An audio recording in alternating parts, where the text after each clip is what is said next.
장하길 TV입니다. 좋아요, 구독, 알림, 댓글 부탁드립니다. 나라를 사랑하는 시청자 여러분 안녕하십니까? 장하길 TV의 장하길 목사입니다. 여러분들이 우리 장하길 TV를 사랑해 주시고요. 앞으로 우리가 10,000뷰가 되면은 이제 그 당일 현장 방송도 좀 하고 이렇게 움직이려고 합니다. 여러분들이 앞으로 우리 이런 문제들을 좀 다뤘으면 좋겠다 하는 그런 정보들을 많이 주시면 이제 그날 우리가 같이 여러분들과 함께 소통하면서 방송을 하려고 합니다. 여러분 많이 장하길 TV를 구독해 주시고 홍보해 주셔서 대한민국의 젊은이들을 깨우는 일에 또 우리 국민들을 깨우는 일에 교육방송으로서 일어설 수 있도록 많이 여러분들이 지원해 주시고 도와주시기를 바랍니다. 오늘은 안토니오 그람시의 이 11계명 중에 8번째 계명입니다. 그게 계명이 뭐냐면 8번째가 사법 시스템을 신뢰할 수 없도록 만들어라. 사법 시스템을 신뢰할 수 없도록 만들어라. 여러분 어떻습니까? 지금 이 대한민국의 지금 사법부 그 판검사들이 하는 행태, 지금 헌법재판소에서 하는 거 여러분 신뢰가 가십니까? 대한민국의 사법 시스템이 지금 이해가 되십니까? 그러니까 점점 대한민국의 법을 무너뜨리잖아요. 이게 안토니오 그람시의 조용한 혁명 11계명 중에 8번째 들어있는 겁니다. 이 안토니오 그람시의 책은 말이죠. 상당히 두껍습니다. 근데 그거를 요약하고 정리해보면 요거예요, 요거. 그래서 사법 시스템을 신뢰할 수 없도록 만들어라. 그러니까 여러분 우리가 보면 왜 대한민국의 사법부가 이렇게 부패했을까? 그 이유가 뭘까 생각해 보면 실질적으로 보면 이게 안토니오 그람시가 이제 이 자본주의 세상을 자유국가를 공산화시키는 데는 법치를 무너뜨리는 겁니다. 그러니까 윤석열 대통령이 주장하는 게 뭐죠? 자유 대한민국과 법치국가를 얘기하잖아요. 근데 지금 더불어민주당이나 이 조국당이나 이런 좌파를 추앙하는 세력들은 사법 시스템을 다 신뢰할 수 없도록 만들어버리는 거예요. 왜 그러죠? 그것은 법치가 무너져야 공산국가를 만들 수 있기 때문에 그렇습니다. 만민은 모든 사람은 법 앞에 평등하잖아요. 그런데 그것을 무너뜨리는 거예요. 그래서 우리만 옳은 거예요. 그러니까 이재명 같은 인간은 그렇게 범법을 저질러도 활기치고 돌아다니잖아요. 이번에 여러분 이 더불어민주당하고 조국당 안에 들어간 우리나라의 사상범으로서 그 큰 무리를 일으켰던 사람들이 얼마나 많이 거기 들어가 있어요. 그래가지고 그걸 다 공개하지 않았습니까?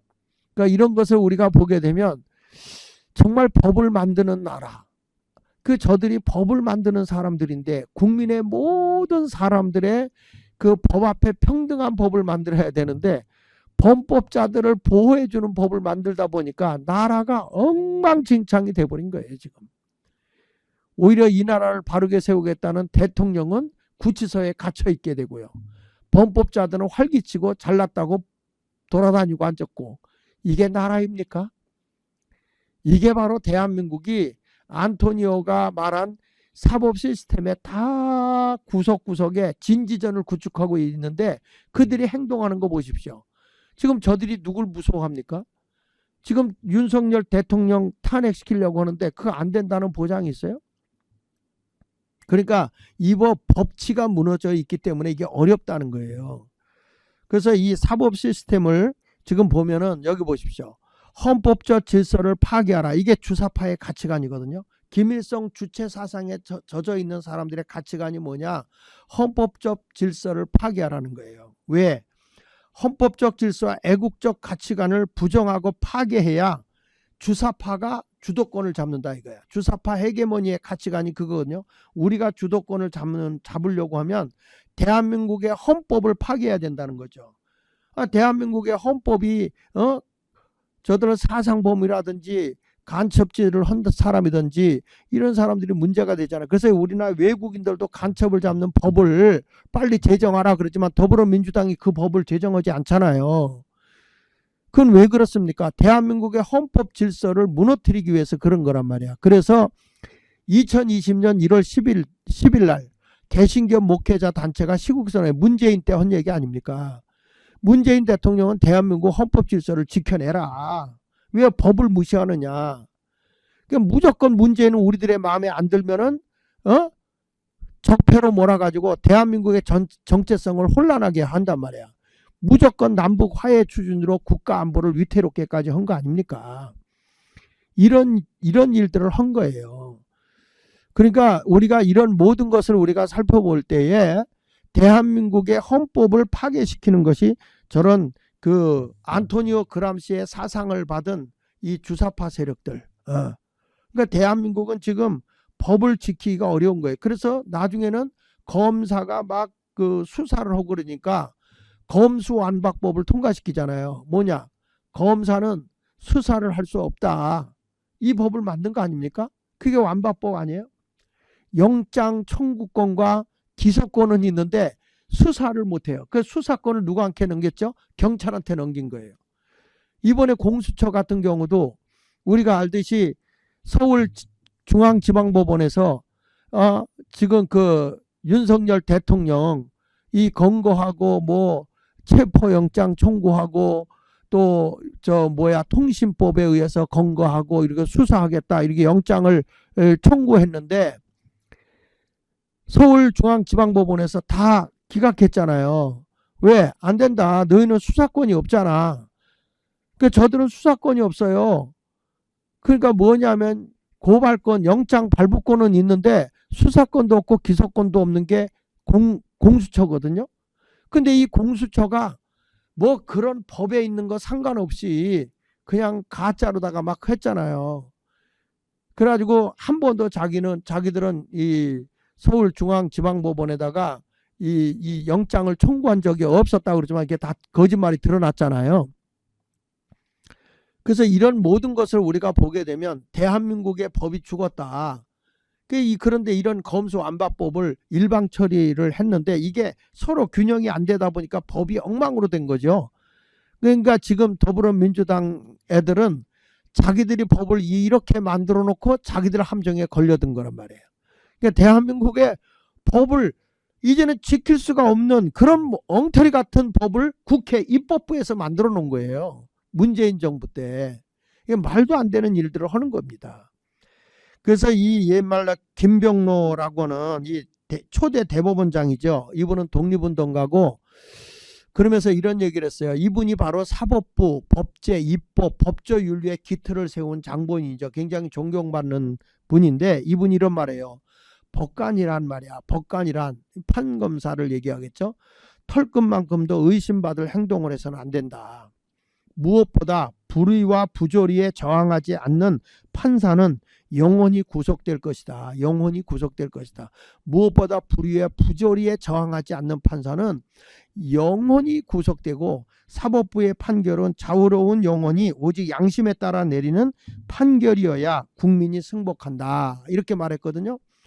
지금 여러분 헌재가 만약에 윤석열 대통령 탄핵을 인용했다. 그러면 임명하게 되면은 국민이 그 판결을 따를까요? 따를까요? 절대 안 따릅니다. 이 김병로 이 법관이 지금 한 말씀 보세요. 불의와 부조리에 저항하지 않는 판사는 이미 영원히 구속된 것이다. 저도 그런 생각이 들거든요. 저 왜 우리법 연구애들, 저 판사들이 왜 저렇게 맥을 못 추고 있을까? 이재명이가 뒷거래가 있나? 중국으로부터 뒷거래가 있었나? 이런 어떤 일들이 있기 때문에 두려워한단 말이에요. 적어도 법관이라고 하면 말이야 사법부는요. 정말 양심에 따라서 판결을 내리겠다는 그런 강직함이 있어야 되는 거예요. 그래야 존경받지 않아요? 아니 그 제복은 왜 입냐고. 그게 제사장과 같은 역할을 하는 거 아닙니까? 판결을 내릴 때 엄숙하게. 그 가서 딱 하면은 그 밑에 있는 그 범법자들도 말이야 가가지고 존경하는 판사님 그리고 선처를 구하지 않습니까? 양심에 따라 판결을 내리는데 돈에 따라가든지 정치에 따라서 대한민국의 헌법기관이 지금 어떻게 사법기관이 어떻게 됐어요? 운동장이 기울었다고 그러잖아요. 그 말은 무슨 얘기야? 정치에 놀아나는 거야. 상권 분립의 나라가 되려고 하면요 분명하게 여러분이 알아야 될 거 아니야. 운동장 기울이지 말고 중심을 딱 잡아서 행정부도 판결할 수 있어야 되고, 저 입법부도 판결할 수 있어야 되고, 각 부서마다 더 냉정하게 모든 사람을 판결해야지. 힘없는 사람들은 판결하고, 힘 있고 돈 있는 사람은 뒷거래 받아먹고 말이야. 이번에 뭐 선거법에도 우리가 알다시피 선관위의 위원장인 그 대법관들 말이야. 연봉이 50억이래요, 50억. 돈에 영원히 팔려가서 되겠어요? 법을 지켜야지. 어떻게 범법자들을 그대로 내버려 두냔 말이에요. 이렇게 위대한 그 은산 초대 대법원장인 이 김병로 이 독립운동가의 이 법조인의 말을 우리가 귀담아 들어야 되지 않겠나 이렇게 생각을 합니다. 그래서 여기 보시면 몽테스키웨가 이런 말을 했잖아요. 법은 그 사회의 어둠과 정의를 밝히는 등불이고 저울이다 그랬어요. 얼마나 멋있는 말이에요. 우리나라 그래서 법치가 살아야 사회의 어두움을 밝게 하는 것이고 정의의 빛이 계속 빛을 발하는 것이지, 이게 말이야 힘 있는 사람한테는 법이 다 굴절되고 힘없고 나약한 사람들은 그냥 막 잔인할 정도로 휘두르고 이래서야 되겠습니까? 그래서 이 몽테스키웨가 그 프랑스의 계몽사상가 정치 철학가인데, 이분이 쓴 법의 정신을 보면은 상권 분립의 최초로 주장한 사람이라고요. 그러니까 미국 헌법과 프랑스 혁명에 큰 영향을 미친 책이 이 법의 정신이란 말이죠. 그러니까 그만큼 몽테스키웨가 이 법이라고 하는 것이 사회의 저울이 돼야 된다. 사회의 등불이 돼야 된다. 이렇게 얘기한다고요. 그런데 우리 대한민국 말이야, 전 세계에 있을 수 없는 정관예우가 있어요. 정관예우. 그러니까 검사나 이 기소 단계에 있어서 여기다 금방 이렇게 예편하고 나가잖아요. 그럼 판사들이 정관예우를 해주는 거야.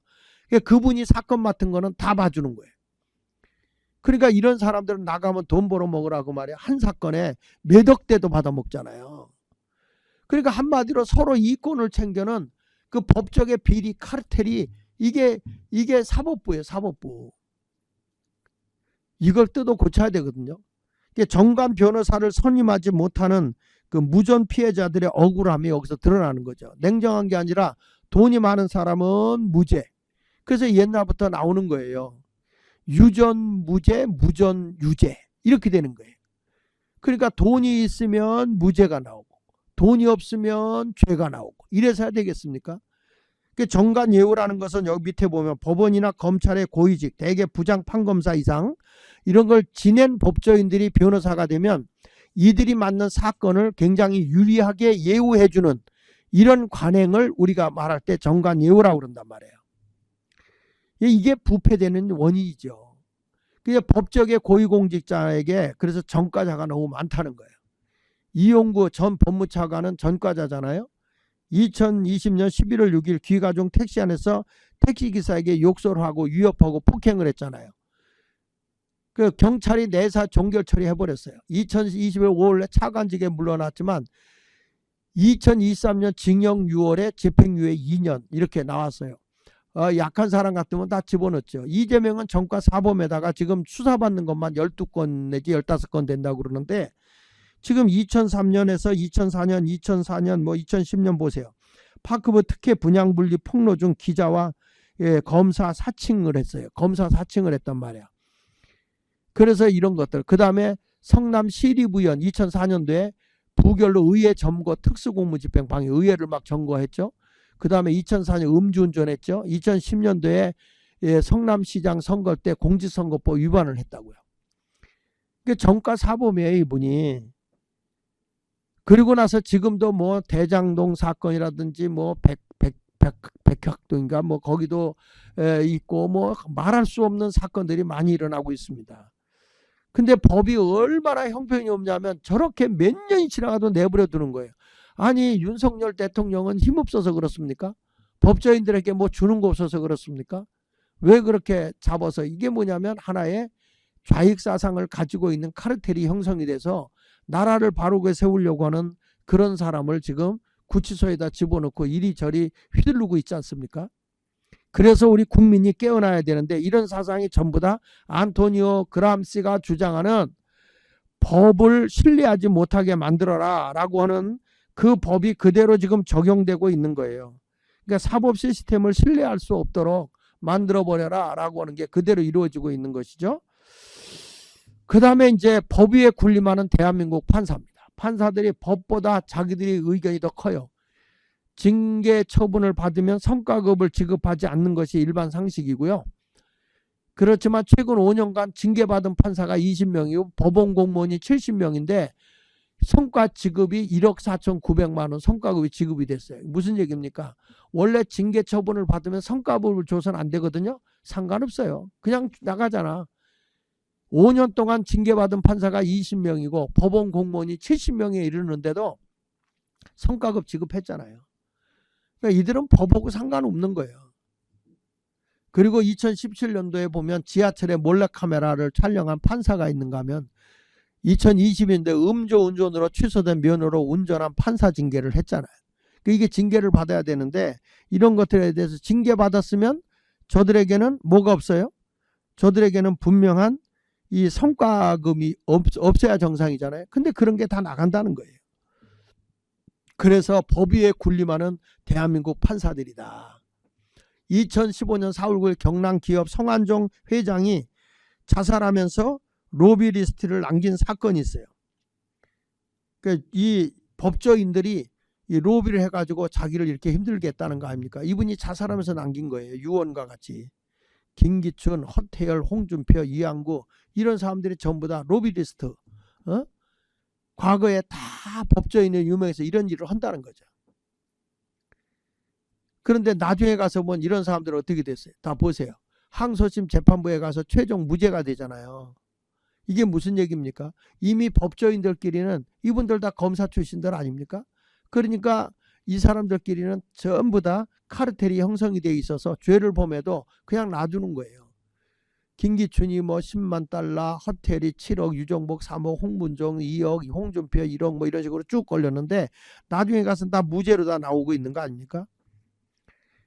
그리고 또 넘어간 법조계 이권 카르텔 대표적 비리가 우리가 50억 클럽 알잖아요. 뉴스에 한참 나와 지금은 쑥 들어갔지만. 그러니까 성남시 대장동 택지 개발을 조건으로 해서 권순일, 박영수, 김수남, 최재경, 곽상도 이 법조계 거물들을 김만배라는 사람을 통해서 각각 50억씩을 뇌물로 수수했다. 지금 그러지 않아요? 권순일 전 대법관 같은 사람은 이재명의 대선 후보 공직선거법 위반 혐의에 대해서 대법원에서 무죄로 파기환송을 했잖아요. 지금 화천대유의 고문으로도 활동했던 사람이고요. 이 사람들이 다 뒤에서 돈 먹고 모든 불법을 눈 감아주고 있는 거예요. 여러분, 사법부가 이렇게 썩어버리면 대한민국이 법치가 되겠습니까? 근데 이게 대한민국에 되냐고. 만인은 법 앞에 평등하다. 아니, 유전 무죄고 무전 유죄인데 돈이 있으면 무죄가 되고 돈이 없으면 유죄가 되는 이런데 무슨 만인이 법 앞에 평등하냐고요. 그래서 대한민국에서는 부패한 법조 사회를 이끄는 법률가 1만 명만 법 앞에 평등하다로 변질되어 있다. 이런 말이 나와요. 얼마나 부끄러운 얘기야. 법조인들만 평등할 뿐이다. 다른 사람은 다 어려움 속에 처해 있다. 여러분, 이런 모든 것이 뭐예요? 공산주의로 가는 길 아닙니까? 평등을 가장 잘 악용한 이념이 바로 공산주의예요. 그래서 공산주의가 지금 몰락돼 가고 있는 이 시점에서 우리는 다시 자유민주주의를 재정립해야 되는 겁니다. 그래서 이 평등이라는 거는 종교적인 영적인 안에서 나오는 거죠. 천하보다 한 생명이 귀하다. 모든 사람은 하나님의 사랑 안에다 다 평등하다. 이렇게 나온 게 영적인 관점에서 나오는 거거든요. 하나님 앞에서는 그 누구도 다 귀한, 천하보다도 귀한 존재라고 똑같은 피조물이라고 말하잖아요. 그런데 대한민국에서는 법조계 앞에서도 평등함이 사라져 버렸어요. 돈 앞에 그리고 사상 앞에 다 무너졌어요. 그래가지고 문재인이 사법부를 농단했잖아요. 무분별한 법 제정하고 개정한 게 5년 동안의 재직 기간에 법률을 재개정한 게 4천여 건이 된다는 거예요. 그러니까 완전히 사법 시스템을 무너뜨리고 자유민주주의 체계를 무력화시키고 있잖아요. 그러니까 여러분 보세요. 지금 더불어민주당이 뭐 하다가 걸리면 법을 뜯어고쳐. 자기들이 뭐 입법부에 있는 사람이 193석이 되니까 마음대로 법을 뜯어고치는 거예요. 이런 자기들의 범법을 감추기 위해서, 자기들의 어떤 그 의견을 관철시키기 위해서 대한민국의 법을 뜯어고치는 거예요. 그래서 여기 보면 재개정 법률 사례 보면 주민자치기본법안, 주민자치회 설치법안 이런 것들 다 뜯어고쳤잖아요. 여러분 여기서 나온 게 우리가 말하는 민회라고 내가 전에 얘기했잖아요. 주민자치법이지만 실질적으로 공산법이잖아요. 마을 공동체, 마을 인민공학 공동체 이런 것들을 다 만들잖아요. 자치경찰제 법안도 많아서 우리 자치로적으로 우리끼리 경찰을 마을에서 운영한다. 그러니까 중국 그 경찰들이 한국에 들어와서 왜 중국의 사람이 여기서 경찰 노릇을 하냐 그랬더니 중국인의 범법자를 잡기 위해서 중국 경찰이 들어왔다는 거예요. 근데 여러분 명찰도 안 닫고 여기서 경찰 행사하고 있는 사람이 얼마나 많은지 아세요? 중국인들이. 그리고 만약에 중국인을 잡기 위해서 중국 경찰이 한국에 들어왔다 해도 이건 불법이에요. 아니 우리가 미국에 범법자가 가 있다고 우리 경찰이 미국 가서 경찰 행사 마음대로 해가지고 미국에 가 있는 사람 잡아올 수 있어요? 그렇지 않습니다. 그쪽에 경찰들에게 협조를 요청해가지고 우리가 잡아서 인수를 해주면 그게 가능한 것이지만 그게 아니면 어려운 거예요.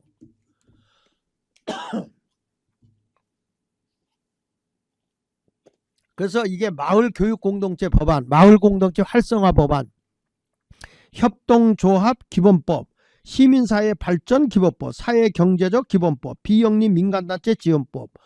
하여튼 저도요 이 학교 문제 때문에 이 교육청에 가까이 가보니까 왜 위원회가 그렇게 많은지 무슨 빨갱이 나라 같아.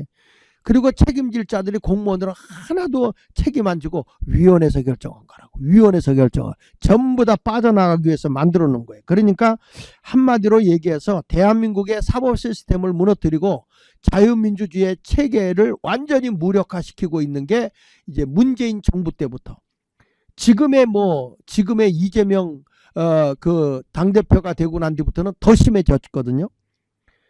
자, 이런 것을 보면은 그 하나 넘겨서 우리가 보면 좌파 성향의 법관 모임이 우리법 연구예요. 그 우리법 연구의 출판자들 그 밑에 쭉 나오잖아요. 그 이들은 좌파 성향의 법관의 모임을 가져서 대한민국을 완전히 이 좌쪽으로 좌익쪽으로 가고 있는 거예요. 사법부를 다 장악해 버렸잖아요. 그 저들이 뭐 자기들하고 뜻하고 가려면 뭐 극우다, 뭐 우익이다, 뭐 이렇게 뭐라 그러잖아요. 이 우파라고 하는 것은 옳다는 거예요. right라는 말이에요. right이라는 말은 옳다는 거야. 오른쪽이라는 뜻도 있지만 옳다. 그 어떤 사람이 날 들어 그러더라고. 내가 광화문에 나서니까 극우 목사, 극우. 여러분 내가 무슨 극우 목사야. 극우라는 게 뭐야? 아주 매우 극하게 옳다 그 말이야. 옳게 얘기하는 거죠. 우리가 뭐 가서 폭력을 씁니까? 욕 한마디를 합니까? 뭐 합니까? 나라가 잘못 가는 것에서 책망하는 거죠. 아니 나단 선지자가 잘못했을 때 다윗왕을 꾸짖었어요. 그게 극우입니까? 바르게 일깨워서 바르게 가라고 하는 거죠. 그리고 이렇게 우파라고 하는 사람들이 지금 50%가 넘어갔으면 이게 얼마나 큰 일입니까? 그러면 대한민국을 다 극우로 벌어버리고 다 그 50%를 그러면 앞으로 당신들이 정권 잡으면 다 죽여버리겠다는 거야? 뭐 하는 거야 이게 도대체? 그래서 우리법 연구회에서 보면 이 문재인 정부 때 사법부를 장악시키고 자편향을 만들었는데 우리법 연구회 지금은 이름을 바꿨더라고. 국제인권법 연구회로 바꿨어요. 사법, 입법, 행정 요직을 다 그들이 차지하고 있어요.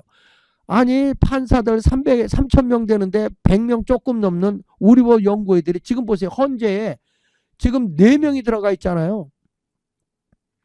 이런 것들을 보면 요소 요직에 다 들어가 있는 거야. 행정직에도 마찬가지고 말이죠. 언론계도 마찬가지야. 지금 들리는 얘기를 보면은 그 당시에 이 김대중 정부를 잡고 난 뒤에 언론을 장악하기 위해서 언론사의 세금을 5천원씩 때렸다는 거예요. 이때에 박지원이가 말이야 와가지고 절반으로 줄여줄 테니까 요소에다가 우리 내가 추천하는 사람들을 이 언론계에서 좀 받아라. 그래서 요직에다가 그 그 면세해주는 조건으로 사람을 파견해가지고 언론을 장악한 거 아닙니까? 그러니까 대한민국의 언론이 전부 다 이 선지자 노릇을 못하는 거예요. 전부 다 그 앞에서 권력 앞에 신여 노릇하고 앉았잖아요. 그러니까 대한민국은 지금 조중동이나 뭐 한국일보 아주 중국 신문 같아. 뭐 이런 식으로 지금 다 지금 잘못 가고 있지 않습니까? 지금 그렇다고 뭐 TV나 이런 것들도 우리가 영상 TV 같은 것도 우리가 볼 필요가 없어요. 다 병들게 하는 거야. 이런 모습을 우리가 보면서 우리 뭐 연구회를 보면 이렇게 잘못 가고 있다. 김명수는 한국사법부의 흑역사를 남기고 있는 거예요. 이 사람은 재판을 한 게 아니라 정치를 한 거예요. 예를 들어 문재인 정부 울산시장 선거 개입 사건에도 들어갔잖아요. 1심 맡은 우리법 연구회 출신 판사가 15개월 이상 법안 심리 진행하지 않고 있다가 사직을 해버렸어요. 곤란하니까 울산시장 선거 개입에 수사단에 1년 3개월 동안 안 하다가 사직을 해버렸어. 두 번째 판사도 계속 사직을 하는 거야. 그래서 3년 7개월 동안 고의적으로 재판을 끌었어요. 그때 피의자인 황은하 울산경찰청장이죠. 한병도 정무수석은 민주당 국회의원 임기로 정상적으로 마치는 결과까지 초래했어요. 이 사람들이 불법적으로 지금 당선이 됐는데 그대로 그냥 임기를 마치게 해주는 거예요. 이 사람들이 정상적으로 했을까요? 그러니까 이 사법부가 이게 사법부가 아닌 거예요. 그래서 2023년도 한국 사법 시스템 신뢰도를 확인해 보니까 전 세계의 꼴찌요, 꼴찌. 한국 사법 시스템에 대한 개인이나 기관들의 신뢰도가 전 세계 조사 대상 167개국 중에서 최하위 수준인 155위. 그러니까 우리나라의 사회적 신뢰가 훼손되는 현상을 주도하는 것이 국가 관련 기관이거나 정치인이고, 두 번째 가서 최근에는 전현직 국회의원에 대한 상식에서 벗어난 사법부의 판결로 사법부에 대한 신뢰도가 낮아지고 있는 게 뚜렷해졌다. 이것을 보면 바로 안토니오 그람시가 얘기하고 있는 이 나라의 사법부를 신뢰하지 못하게 하라. 이게 그대로 이루어진 거죠. 그러니까 최근에 부정선거도 우리가 다 고발했잖아요. 저도 했고, 여기 이제 장재현 박사도 했죠. 이건 전산에 부정이 있다 그랬잖아요. 그러니까 제가 한 건 뭡니까? 오프라인에서 내가 당일날 투표 찍었는데 어떻게 우리 동네에 0표가 나오냐? 아니 우리 동네에 지금 자유통일당 당원으로서 당비를 낸 사람이, 그리고 당일날만 가서 투표한 사람이 36명인데 당일 투표 1명이 나왔다. 이게 말이 되냐고요. 그리고 당일 투표에 10명 나온 데가 있어, 부산에서. 근데 거기 가서 제가 조사해 보니까 40명이 자유통일당 당원이었고 당비를 냈고, 이 사람들이 가서 투표한 투표 확인증을, 당일 투표 확인증을 갖다가 나 우리 당일날 찍었는데 왜 이게 이 표가 이거밖에 안 나옵니까? 이걸 가지고 우리가 직접 당사자가 고소했거든. 고소? 왜 내 표가 어디로 갔느냐고 고소했는데 조사도 안 하고 그냥 기각을 시켜버리는 거예요. 그러니까 여러분, 이걸 보면 각종 고소 고발을 다 기각시켜버리니까 대한민국은 지금 법을 신뢰할 수가 없는 거예요. 중앙선거관리위원회 선거정보 1개 5명의 전산 직원을 다 고발했지만 이것도 기각됐잖아요. 이재명이도 그렇잖아요. 김동연 부정판사가 이미 이거 말이야 1심 선고에서 이재명을 무죄로 했어. 무죄. 왜 무죄로 했느냐 그랬더니 증인 김씨 위증에 이재명 대표가 개입했다고 인정할 만한 직접적인 증거가 없고 고의가 없었다, 그렇게 말하거든요. 증인의 일부 증거는 유죄라고 얘기하면서 거기 밑에 읽어보면 이렇게 나와요. 2018년 이재명 허위사실 공표 혐의 사건 재판의 공판 과정 중 이재명 당시 경기도지사가 재판에 출석한 증인 김진성에게 여러 차례 전화를 걸어 거짓 증언을 요구, 위증교사했다는 범죄 혐의로 재판 중인 사건이란 말이에요. 근데 이게 사실인 거로 다 드러났거든요. 그런데 이거를 갖다가 무죄라고 인정하는 거예요. 왜냐하면 인정할 만한 직접적인 증거가 없고, 즉 고의가 아니었다, 고의가 없었다, 이런 식으로 말도 안 되게 재판을 한 겁니다. 누가요? 이 사람이, 김동연 판사가. 얼마나 이걸 했는지 모르지만 이 사람이 대장동, 백현동, 성남 F 위례 신도시 개발 특혜 의혹을 받고 있거든요.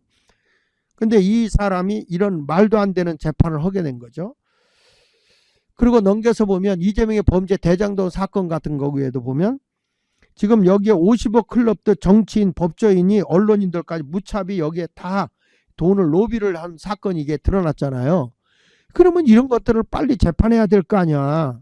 넘겨서 보시면 이재명의 범죄, 주요 범죄 혐의 정리해서 제3자 뇌물 제공이고 배임, 국고손실, 부패방지법 위반, 허위사실 공포, 범죄 수익 은닉 규제법 위반, 위증교사 이런 게 다 나와요. 어디에? 대장동 사건, 성남시 FC 후원금, 백현동 용도 변경, 그 다음에 푸른 위례 프로젝트 계약, 쌍방울 대북 송금, 변호사비 대납, 경기도지사 법인카드 유용 이런 범죄 혐의가 다 나왔다고요. 그러니까 이런 게 다 나왔는데 이게 주요 범죄 혐의가 다 이렇게 나오는데도 어떻게 이런 걸 갖다가 우리가 빨리 처리를 안 하냐고 이 사법부가. 그래서 여기서 검찰이 구속영장에 담은 이재명 대표의 범죄 혐의 세부 내용이 쭉 나오잖아요.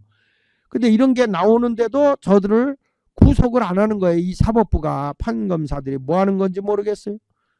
그래서 여기 보면 김동연 판사의 주요 판결 사례를 보니까 첫째, 국가정보원의 민간인 불법 도청 사건에 대해서 하는데도 2023년 8월에 보니까 박근혜 정부시절 불법으로 녹음 장치를 설치하고 민간인 도청을 한 혐의로 재판에 넘겨진 국가정보원 소속 수사관들에게 이 징역형 집행유예 및 자격정지형을 선고했어요. 다른 사람 같으면 이런 것들이 다 구속감이거든요. 그리고 이 박영수 전 특검의 청탁권 주어 위반에 대해서도 박영수 전 특검법에 대해서 징역 4개월에 집행유예 1년을 이렇게 선언한 것을 보게 되고, 또 여기서 보면 청와대 비서관들이 기무사 댓글 공작 사건에도 이거에 대해서 전 청와대 비서관들에게 징역형 집행유예를 다 선고했어요.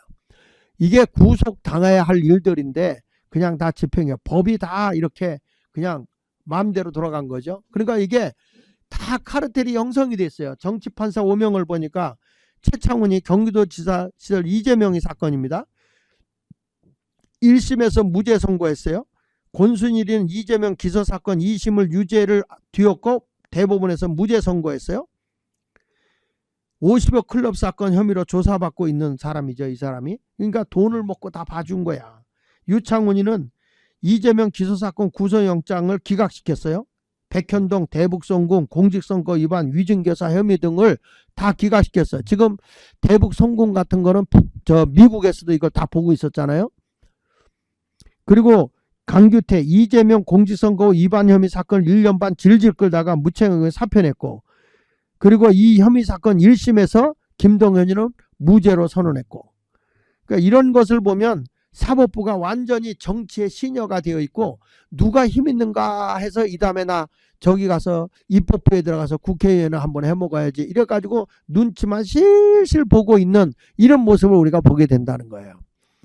자, 그러니까 우리 대한민국은, 내가 왜 이렇게 장황하게 얘기를 했냐면, 대한민국의 사법부, 쉽게 말하면 안토니오 그람시가 주장한 대로 이 법을 신뢰하지 못하게 만들어라 라고 하는 그거가 대한민국에는 그대로 다 먹혔다, 이 얘기를 여러분들에게 지금 하고 있는 겁니다. 그러니까 이런 것을 우리가 보면서 야, 대한민국이 이 지경까지 됐구나 하는 것을 우리가 알고, 안토니오 그라시대로 8번째, 사법 시스템을 신뢰할 수 없도록 만들어라 했는데, 여러분 어떻습니까? 대한민국 지금 사법부가 신뢰가 갑니까? 신뢰가 가세요? 신뢰가 안 되죠.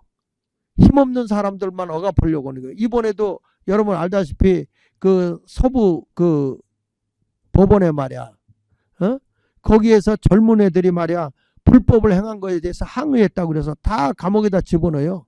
오히려 좌파에 있는 사람들, 어떤 폭력적 민노총 애들이 폭력적 행동한 거에 대해서는 훈방 조치를 하잖아요. 서부법원에, 지방법원에서 일어난 사건은 말이야, 자기들이 범법을 저지르니까 젊은이들이 정의에 불타서 말이야 가서 외친 거를 가지고 훈방 조치할 수 있고, 그리고 풀어놓고 얼마든지 수사할 수 있거든요.